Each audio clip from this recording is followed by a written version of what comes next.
All right, so you are dispatched to the university baseball field for an injured player. Upon arrival, you are escorted to the dugout where a player is laying down on the ground, complaining of chest pain and shortness of breath. He was at the batter's box when he was struck in the right chest with a 90-mile-an-hour fastball. Okay. PPE, is my scene safe? Scene is safe. Is my own patient? Yes. My mechanism of injury? Is blunt chest trauma. Okay. At this point, I would call for additional support from ALS, and I would have my partner hold C-spine. Okay. Okay, as I'm walking out, what's my general impression? You have a young man laying on the ground of the dugout in moderate to severe respiratory distress. Okay. Sir, hi, my name's Katie, I'm an EMT. What seems to be the problem today? I got hit in my chest by a fastball. It's really, really hard to breathe. Okay, so at this point, I would say that he is alert. So I give him an A, and his chief complaint is respiratory distress. Yeah, he says he's a little short of breath, and he says he has pain on his right chest. Okay, at this point, I go into my ABCs. He's talking to me, so his airway is patent, so I will not need an OPA or NPA. I'll check his breathing. How is his breathing looking like? He's breathing shallow with diminished lung sounds at 24 breaths per minute. Okay, at this point, I put him on a normal breather at 15 liters.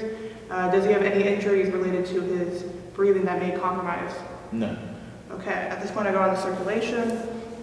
So how is his pulse? He has a radial pulse that is rapid, strong, and equal. Okay, and his skin tone looks to be pale. He is warm and pink, but he is diaphoretic. Okay, and any major bleeding? No major bleeding. Okay, at this point, I would assist him with shock, so I would put a blanket over him.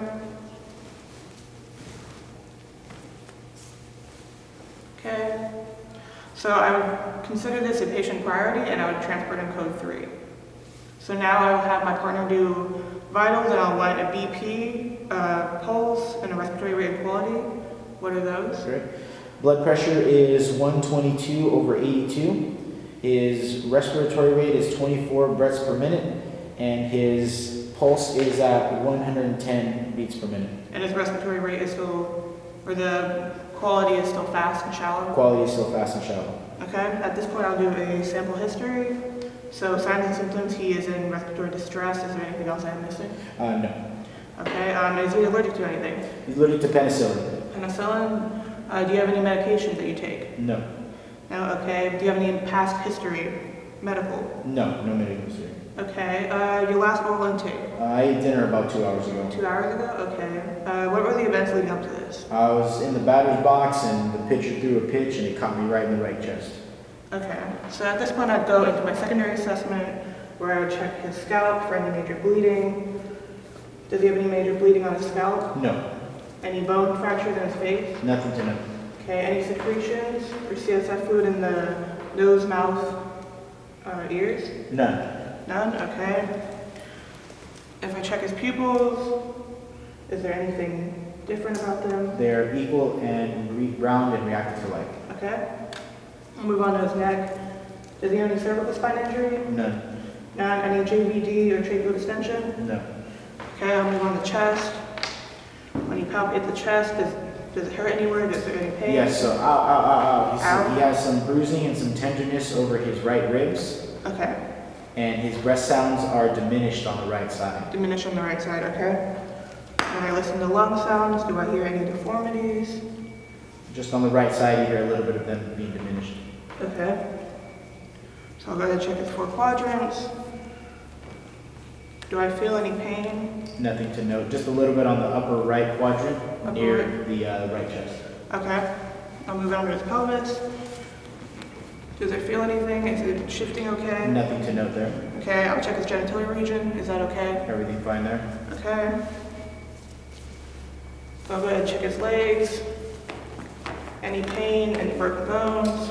Nothing to note with the legs. This other one, still good? Everything good there. Okay. I'll go ahead and do CSM. His pulse, is it present? Pulse is present. Okay. Can he push and pull my feet? Does he know Pushes which one? down and pushes up. Does he know which one I'm touching? Yes, he knows the right one. Okay. I'll move up to his arms. Any pain, swelling of Nothing his to note. arms? This one as well? Nothing to note in that one as well. Okay. Check for pulses again. Does he have a pulse Pulse is still? present. Okay. Can he squeeze my fingers? Yes. Does he know which hand I'm holding? Yes. Okay. At this point, I would flip him. I would have my partner hold C-spine. I'll have them come. I'll have my partner hold C-spine or head count. Okay. On the And head then- count, ready? We're gonna move on 3. 1, 2, 3. Okay. So I would check his thorax. Anything here? Nothing good there? Nothing. How about the lumbar region? Everything's fine there? Okay, buttocks region. Everything is fine there as well? Okay, and how about his legs? No injuries noted? Okay, I would then put him on a backboard on heads count. Okay, on heads count, ready on 3. 1, 2, 3. Okay. So at this point, I would manage any secondary injuries that he may have. Does he have any? No secondary injury to note other than the right side of chest. Okay, and then at this point, I would go ahead and transport him. And while we're in the ambulance, I would do a reassessment of his vitals, make sure that this is still okay, specifically checking his respiratory rate, and see if the pain has decreased on this side. That's my skill. Great.